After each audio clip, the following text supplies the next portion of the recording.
Assalamualaikum warahmatullahi wabarakatuh. Jumpa lagi kita dalam channel saya.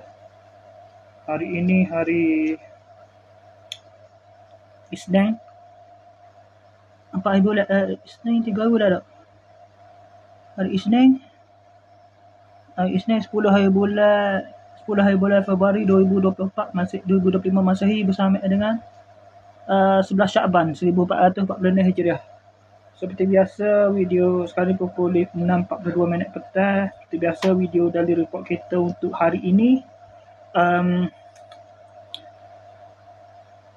Tadi saya tak keluar ke mana-mana lepas balik pada kerja tu. Tak keluar mana-mana lah. Lepas mai esok, mai esok tu dah tu. Mai maghrib, mai esok. Lepas tu di rumah lah. Mai masjid, mai maghrib, mai esok tu mai di rumah. Lepas tu tak keluar ke mana-mana. Tidur pun dah ada pukul lewat kot lah. Dah ada pukul 2.30 pagi. Bangun pukul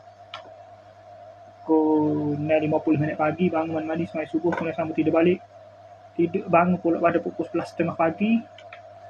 Sambung tidur balik. Semai subuh sambung tidur balik. Bangun pukul 11 pagi untuk makan sarapan.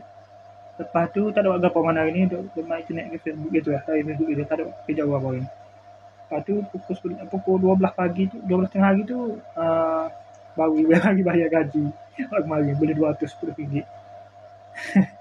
Dia adik tak ada gimana. Dia adik rasa adik tak pergi Dia ajak nak pergi.